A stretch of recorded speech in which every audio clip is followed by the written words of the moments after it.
Here we have the Dell Inspiron 145440. Now it's long known on this channel that the 14-inch form factor is my most favorite laptop form factor. I just think that it's kind of a nice, sort of perfect all-around size for most people. It's good for traveling, it's good for sitting on your desk. And the Inspiron 14 has always been one of the best options in the 14-inch family. Unlike a MacBook Air, you're not going to break the bank. This computer is somewhere around like the $600 price tag. And ultimately what you get is just a very good quality, reliable, well-made machine that will be adequate for like 98% of people. But anyway, this is the new version of the Inspiron 14 and they've done some kind of nice changes to it. So what we want to do is find out if this laptop is still the best, if it's any good at all, and if you should buy one yourself.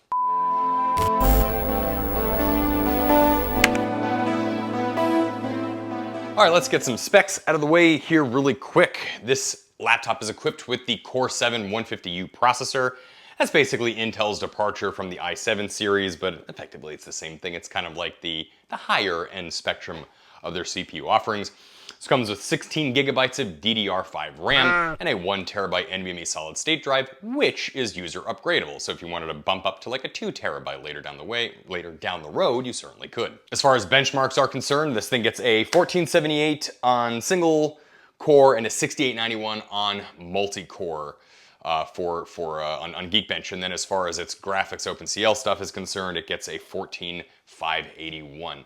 All this to say, these are pretty respectable numbers. Basically, if you're going to be using this thing as a productivity powerhouse for like multitasking a bunch of internet windows and Photoshop and PowerPoint and all that stuff, this thing will have no problem knocking that stuff out.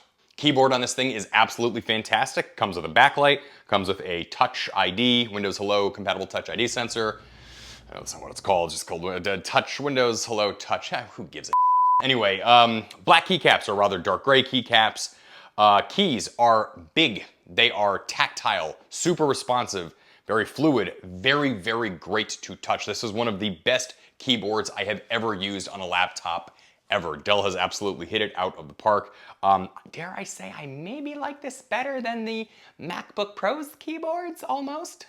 It's getting close. Trackpad is, it takes a step back. They call it their precision trackpad. Ultimately, it could be a little bit bigger.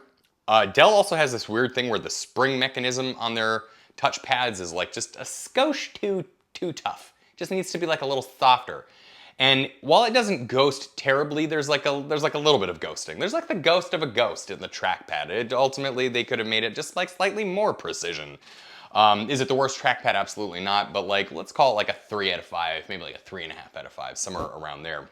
By comparison, the keyboard is like straight up 6 out of 5. Fantastic. I/O on this thing is pretty great as well. They did remove Thunderbolt 4, which I thought was a questionable move.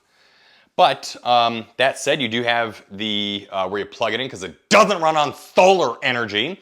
You got it full-size HDMI, regular USB 3.2 Type A, and then you've got USB 3.2 Type C, which is also compatible with power and display. So that's a pretty awesome touch.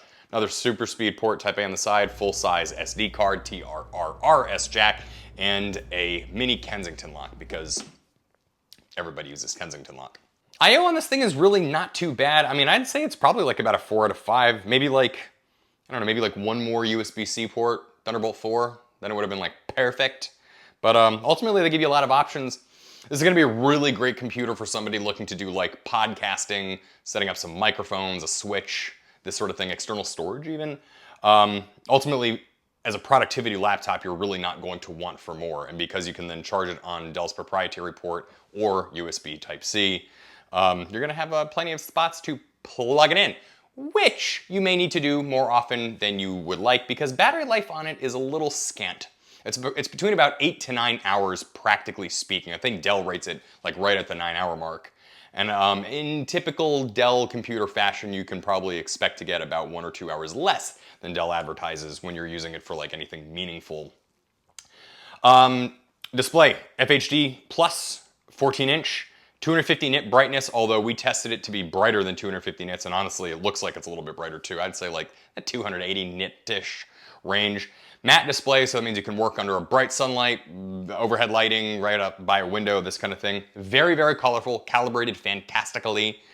And just ultimately a pleasure to look at. It's very smooth, very crisp. There's no ghosting in terms of motion, and bright whites, dark darks. It's good stuff. Really like the display. And for about 100 to 150 bucks more, you can option a 2.2K touch 350 nit option, I believe it is. I don't know if you really need to upgrade the panel on this. This panel's already like really great as it is for like most people, but certainly if you want the touchscreen or you just want that little bit of extra real estate, the 2.2K is a great option. And then just in terms of outright mobility on this thing, this is kind of a beefy 14-inch laptop. It's not light, but that's a good thing. It's not like I would say, like an LG Gram, for example, is, even though it's like bigger, is actually lighter than one of these. But what's nice about this is it just feels a little bit more robust. This is the kind of laptop that you can throw in and out of a bag, backpack, from desk to bag to desk to airplane. Really great for a traveler because it's all metal. You can really take a beating. This is, by the way, this is what's referred to as their metallic ice blue color, I think it is. It's basically a fancy way of saying silver. But it's good looking, and it's a good neutral color, and ultimately, yeah, I mean, if you're going into TSA and you gotta throw this thing into a bin, I don't think you gotta really worry about it cracking in half on you, which, speaking of cracking in half, the hinges on it, very good quality.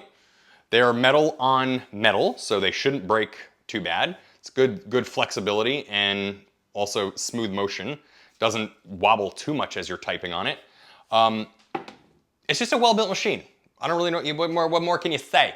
Is it as well built as a 14-inch MacBook Pro? No, but it's also half the price. If you are a Windows user, like Windows 11, and you just need something for productivity purposes, maybe even doing like a little bit of on-site photo editing, podcasting. I wouldn't do any kind of video editing on here, even with the whole like Intel graphics and all that stuff.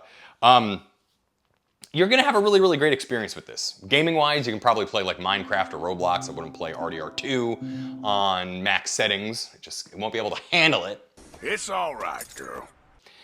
But ultimately, I would have absolutely zero qualms recommending this computer to anybody. Feature-wise, you got Bluetooth in there, you got Wi-Fi 6, you got a really nice 1080p camera on there. Dell says that it does have a 720 option. I have yet to actually find a model that has a 720 option. They all seem to have the 1080 on there. But it's got a little privacy shutter on it too, if you're the type of person that likes to dance naked in front of their computer. Or maybe you have an OnlyFans page and you just want to leave the shutter open all the time. To each their own. I might make one myself. Anyway, great camera quality. Perfect for Zoom, Skype, Teams. You get the idea. This is the excellent camera quality on the Dell Inspiron 14. It's 1080p, and while you won't be making any sort of like, movies with it, it's certainly fantastic for office and student type tasks. Really not a whole lot more you would want on this machine. Kind of says and does it all. So anyway, yep, that is the Dell Inspiron 14 5440, the new version. Quick, nimble, well-built. If you have any questions about the Inspiron 14, please feel free to reach out to us in the comments section. Please visit us on Patreon. Please like and subscribe. And we'll be back with another video really soon.